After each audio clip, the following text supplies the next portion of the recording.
কোন শিক্ষামন্ত্রীকে পশ্চিমবাংলার কোন শিক্ষামন্ত্রীকে সিবিআই সামনে গিয়ে বসতে হয়েছিল? পশ্চিমবাংলার কোন শিক্ষামন্ত্রীর বিরুদ্ধে এক নয়া পয়সার দুর্নীতির কথা উঠেছিল? একটা খুঁজে আপনি বের করতে পারবেন? আপনি একটা খুঁজে বের করতে পারবেন না। এবং সবচাইতে মজার বিষয়, এই এত দিন ধরে আমরা দেখতাম যে সবাই আসন সাজিয়ে বসে থাকতো, নেতা মন্ত্রীরা লেট করে যেতেন। গতকাল আমরা দেখলাম 6টা অবধি টাইম দিয়েছিলেন, 20 মিনিট আগে পার্থ চ্যাটার্জি চলে গেছেন। হ্যাঁ, ফলত আমি বলছি যে গোটা পশ্চিমবাংলার বুকে এই যে অরাজকতা তৃণমূল কংগ্রেস তৈরি করেছে, এবং এই অরাজকতার জন্য প্রত্যেকে দায়ী।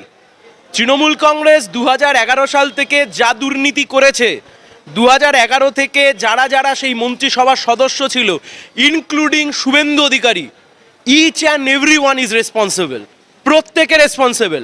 আজকে শুভেন্দু অধিকারী রাজ্যের বিরোধী দলনেতা হয়ে গেছে বলে শুভেন্দু অধিকারী ধোয়া তুলসী পাতা হয়ে গেছে, এ আমরা বিশ্বাস করতে পারবো না। কারণ এই এসএসসি দুর্নীতির প্রত্যেকটা ঘটনা যে সময়তে ঘটেছে, এর প্রত্যেক কটা সিদ্ধান্ত ক্যাবিনেটের সিদ্ধান্ত, আর সেই ক্যাবিনেটের যে অংশীদার ছিল তার নাম শুভেন্দু অধিকারী।